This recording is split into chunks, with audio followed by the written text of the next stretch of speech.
Olá, eu sou a doutora Fabiana Basílio. A gente está nessa mesa, então, sobre esse assunto que é um assunto super importante, super prevalente na nossa prática do dia a dia, né, que é o HILE, que é a hepatotoxicidade causada aí por ervas, né, que ainda é muito frequente e cada vez mais, né, apesar da gente estar disseminando essas informações, tentando ao máximo atingir os públicos para a gente poder conseguir evitar essa evolução ruim da hepatotoxicidade pelas ervas, né.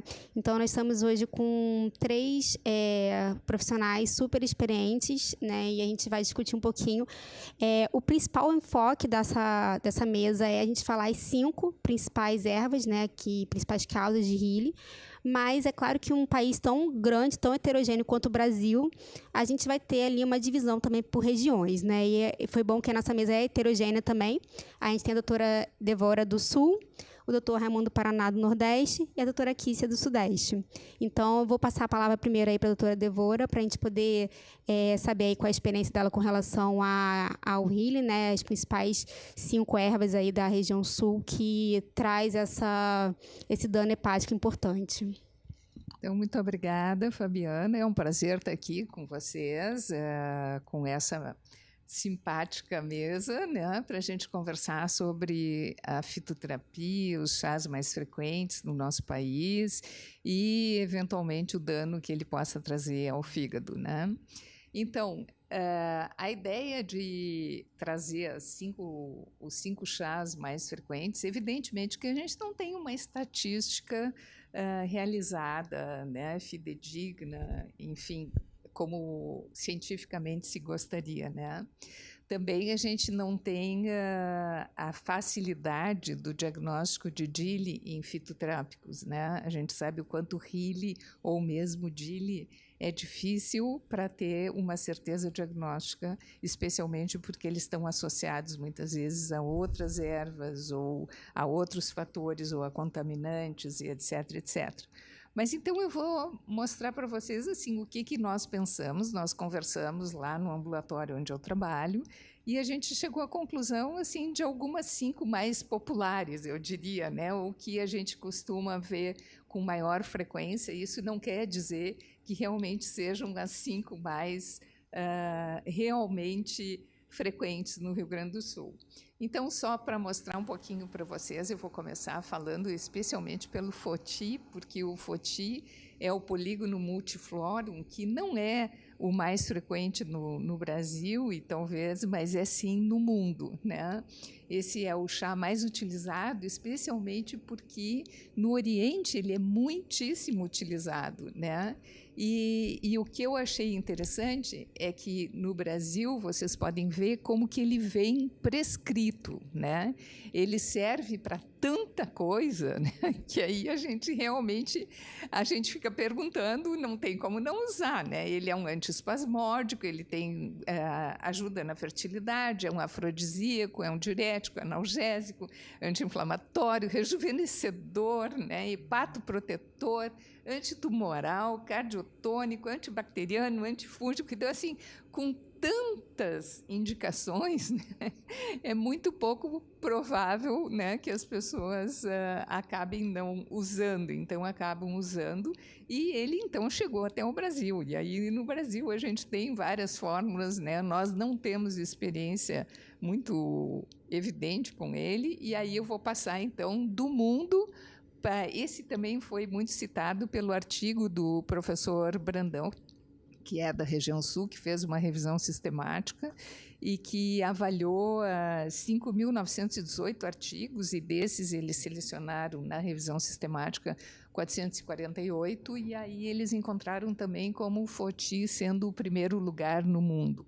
Mas vamos falar hoje sobre o Rio Grande do Sul, tá? E no Rio Grande do Sul, hoje, a moda, o tchan, né, realmente o top, né, das DILI é a cúrcuma, né? A cúrcuma e seus derivados, porque assim, hoje é impressionante como a gente vê a utilização da cúrcuma em tudo, né? Então é uma raiz que era muito utilizada na medicina ayurvédica, né, indiana e oriental, e mesmo na parte não só fitoterápica, mas homeopática também. E hoje em dia ele vem assim junto com colágeno tipo 2, ele vem junto com vários fármacos, suplementos e etc. Então assim, ela está em muita alta, esse ocupa o primeiro lugar, digamos assim, lá na nossa terra.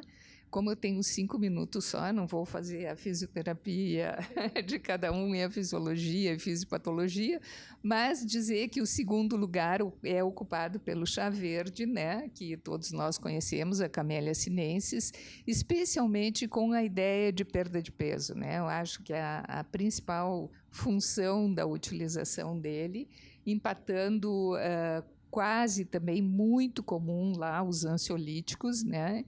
Então, em terceiro lugar seria a cava-cava, que vem junto com a valeriana, né? Está muito, muito perto. Esses dois ansiolíticos assim são muito utilizados lá pelos ambulatórios. A gente vê, apesar da cava-cava ter sido retirada, né, oficialmente, digamos assim, do país, mas ela continua até hoje, e esse retirado já faz muitos anos, né, e mesmo assim a gente vê com frequência ela no Rio Grande do Sul. E também a gente vê a utilização, especialmente da Maria Mole, que é o Sinensis brasilensis, lá ele dá muito nos campos verdes, né, e as pessoas, apesar de saberem que é tóxica para animais, todos sabem que é tóxica para animais, mas usam como chazinho, né? E aí, há pouco tempo, a gente teve uma causa de uma hepatite fulminante por Maria Mole lá, inclusive foi ao óbito porque a gente não conseguiu transplantar a tempo. Então, é bem comum no Rio Grande do Sul, embora, né, a gente saiba o quanto ela é tóxica desde do seu aparecimento no mundo. E a garcínia também utilizada para emagrecimento, eu acho que são as 5 principais, né, que era meu tema de casa, em relação ao Rio Grande do Sul. Agora eu vou passar para os colegas. Ótimo, muito obrigada. Muito obrigada aí pelas informações. Excelente, excelente. Desculpe, a quinta, eu falei a quarta. A quinta é a Simicifuga racemosa, que começou com a primeira. Que é muito, muito utilizada, a erva de São Cristóvão, né, na menopausa e nos sintomas de TPM, né? A Simicifuga também bate recorde lá, né? Tem sido muito, muito utilizada. Então, eu selecionei mais ou menos dentro da nossa experiência, digamos assim, o que tem chegado mais comumente entre as 5 mais frequentes no Rio Grande do Sul. Muito obrigada. Muito obrigada. Doutor Paraná, de acordo com a experiência do senhor, que é vastíssima nesse assunto, o que o senhor também contribui com relação principalmente à região do senhor? Então, bom, um imenso prazer estar aqui com vocês, excelente essa mesa. É sempre bom a gente falar desse assunto, porque isso é praticamente uma ação social. A gente vive num mundo da fantasia, onde as fake news adentram pelas redes sociais e há um interesse comercial imenso na venda dessas drogas, que muitas vezes são vendidas como suplemento, exclusivamente para burlar a lei, porque com o suplemento não existe regulatório, então não precisa mostrar estudos nem de eficácia nem de segurança, até porque quem estuda eficácia estuda segurança, porque o estudo é o mesmo, é o estudo de fase 3. Então, esse é um mercado bilionário que movimenta muitos milhões e que enriquece muita gente e não tem nenhum regulatório em relação às relações espúrias e até mesmo promíscuas entre prescritores, vendedores, e não há nenhuma regulação em relação ao que é difundido nas redes sociais. Então, é muito vendido e as pessoas se expõem. Eu diria que não há as 5 mais frequentes, depende da moda. O processo que causa essas vendas é um processo que passa pelas redes sociais, pelo espalhamento da mentira, da fake news, depois pelo uso indiscriminado, inclusive prescrito por profissionais da área de saúde, o que é absurdo, inaceitável.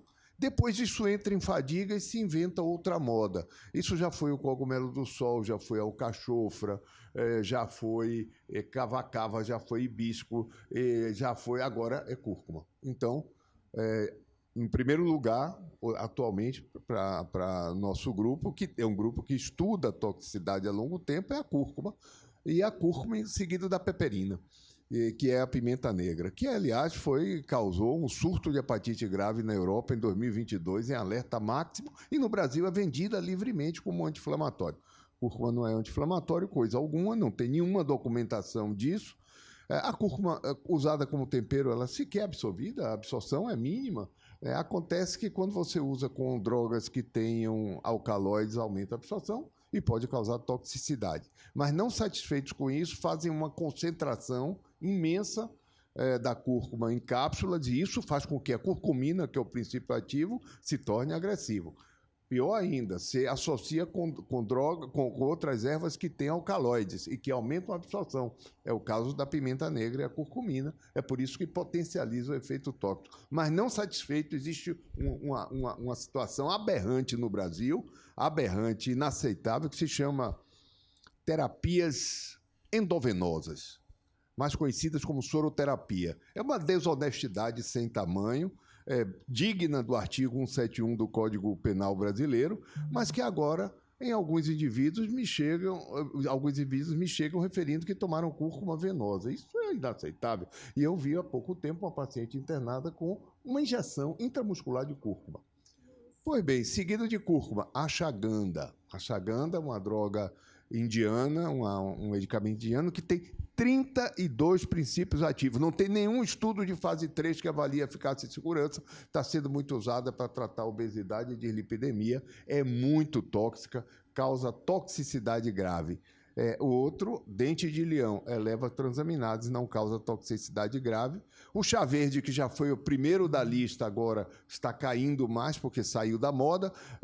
O chá verde tomado como chá não causa nada, da mesma maneira que a cúrcuma como tempero não causa nada, mas quando se inventa, quando se faz a fraude, que ele tem propriedades que absolutamente não são comprovadas, no caso do chá verde era propriedades do tipo uma droga que é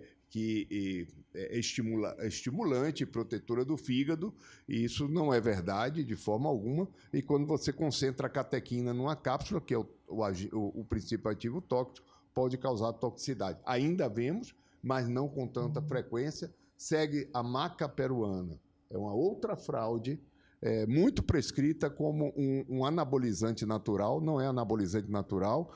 Já temos, inclusive, experiência no Ceará de um transplante de fígado por hepatite fulminante. Essa é uma droga que altera frequentemente as transaminases. Em alguns pacientes pode levar a doença grave. E ainda a gente vê a tal da erva cavalinha, que também já esteve muito em moda, saiu de moda, mas ainda usa. A erva cavalinha, ela tem interações medicamentosas com diversas outras ervas e com diversos medicamentos e pode induzir toxicidade grave.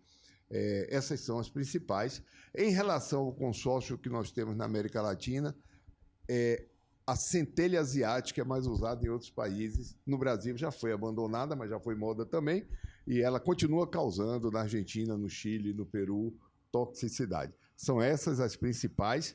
E acho que a minha impressão é que a gente deve ter muito mais toxicidade do que a gente diagnostica. É um diagnóstico difícil, não tem marcador e os nossos ambulatórios não estão preparados, porque a gente precisa de um suporte de um farmacêutico que tenha muito boa experiência no tema, precisa de laboratório de farmacognose para identificar princípios ativos que podem causar toxicidade e, não raro, precisa pegar o que o paciente está tomando, o suplemento, para analisar na cromatografia. Digo isso porque recentemente tivemos um caso de uma hepatite grave num paciente que usava cúrcuma e não tinha cúrcuma no tal do suplemento, era bupropiona dentro. Ou seja, é fraude em cima de fraude.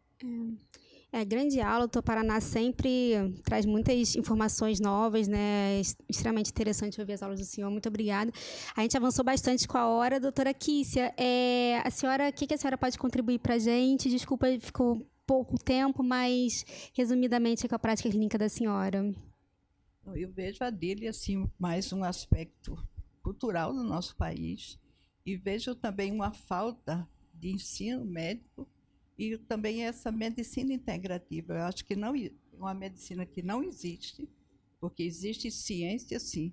E às vezes a gente pega um paciente com DILI e a gente não consegue fechar o diagnóstico, porque não tem marcadores. E sempre vem num pacote. Além de ter hormônios junto, lá na minha cidade, muito erva, uso de muita erva, tá? E uma coisa que está em vigor, cúrcuma e o uso de testosterona, de forma abusiva, sem prescrição. E essas fórmulas de emagrecimento, que além de ter as ervas, eles têm umas substâncias. Então, eu acho que a gente está fazendo pouco diagnóstico, porque você nunca sabe, porque tem muito desafiador, né? várias substâncias naquelas fórmulas. E também acho que a gente precisa trabalhar mais e fazer um site, porque esse Liver Tox, a gente só tem as substâncias usadas nos Estados Unidos. A gente precisava ter um site aqui que nos orientasse melhor. E nas escolas de medicina também, a gente tem uma matéria para instruir os alunos. Desmistificando essas coisas, porque é uma coisa que a gente né? vê comum, fazer fórmulas de chá. Na minha cidade, a prefeitura disponibiliza nos postos de saúde essas ervas, sem nenhum estudo. A gente precisa realmente combater isso e muito ser sério. mais atuante nisso, né? Bom, gente, eu agradeço muito toda a contribuição. Peço desculpas pelo pouco tempo da doutora Kícia. Acabou que realmente a discussão foi muito rica, né? Esse tema é muito bom. Eu encerro, então, a nossa mesa e a gente vai sempre, né, batendo aí nesse assunto e tentando trazer informações de qualidade para a população também.